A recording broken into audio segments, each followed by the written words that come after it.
बच्चों, अपन ने पिछले वीडियो में पढ़ा था legal requirements for establishment of a new unit. उसके 2 स्टेप के बारे में अपन ने अध्ययन किया कि किस प्रकार से विभिन्न चरणों में इस कार्य को किया जाता है। उसमें पहला था व्यावसायिक उपक्रम की स्थापना का विचार और सेकंड व्यवसाय का चुनाव।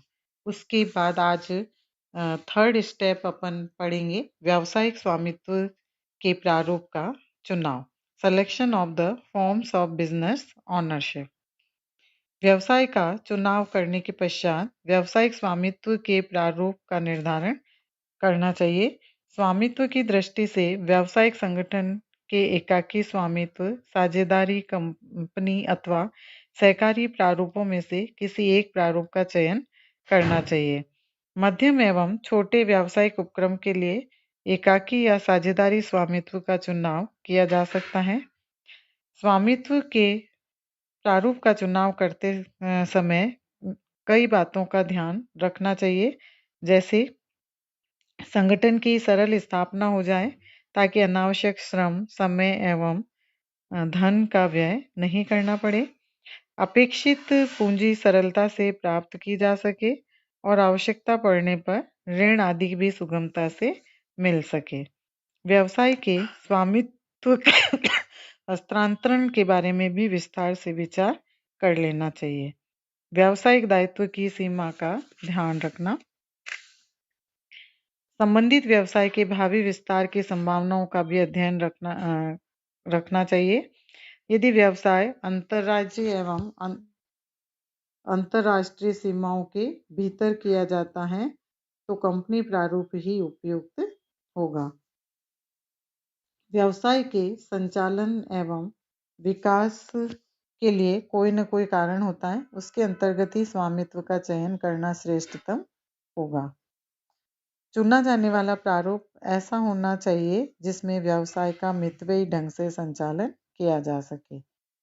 चुना गया प्रारूप ऐसा हो जिसमें लोचशीलता का तत्व, सुविधाजनक स्थापना एवं अंत हो सके, शीघ्र निर्णय लिए जा सके और संगठित व्यवसाय के स्वामी या स्वामियों की जोखिम की मात्रा सीमित हो। अतः उद्यमी को किसी भी प्रारूप का चुनाव करते समय किसी एक ही बात को सर्वाधिक महत्व नहीं देना चाहिए, अपितु सभी बातों पर विचार करके निर्णय लेना चाहिए। फोर्थ स्टेप है उपक्रम के उद्देश्यों, कार्य क्षेत्र एवं आकार का निर्धारण, determining the objectives, scope and size of enterprise. स्वामित्व के प्रारूप को निर्धारित करने के पश्चात उपक्रम के आधारभूत उद्देश्यों का निर्धारण किया जाता है। इन उद्देश्यों में आर्थिक एवं सामाजिक उद्देश्य सम्मिलित होते हैं। इन उद्देश्यों के आधार पर ही संगठन के संपूर्ण कार्यों का संचालन किया जाता है। अतः उद्यमी को बड़ी सावधानी, पर्याप्त सोच विचार एवं उचित परामर्श के बाद उद्देश्य का निर्धारण करना चाहिए, क्योंकि मुख्य रूप से कंपनी की स्थिति में एक बार निर्धारित किए गए उद्देश्यों में परिवर्तन करना बहुत कठिन होता है। संस्थान की सफलता, विस्तार, जोखिम एवं अन्य पक्षकारों की सुविधा उद्देश्यों पर ही निर्भर करती हैं।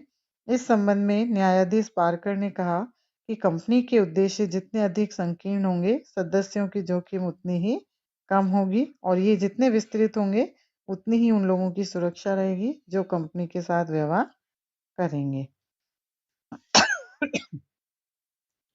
उपक्रम के उद्देश्यों को निर्धारित करने के साथ ही उस उपक्रम का कार्यक्षेत्र का निर्धारण भी कर लेना चाहिए।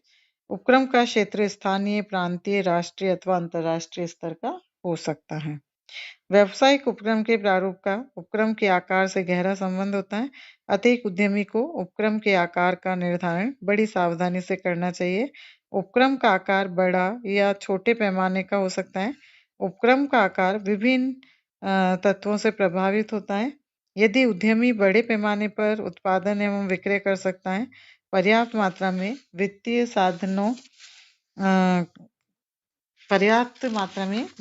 साधनों की व्यवस्था कर सकता है तथा उपक्रम पर उचित नियंत्रण स्थापित कर सकता है।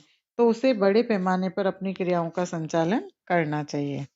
सामान्यतः उद्यमी प्रारंभ में छोटे पैमाने पर क्रियाओं का संचालन करता है और धीरे धीरे उसका विस्तार करता है।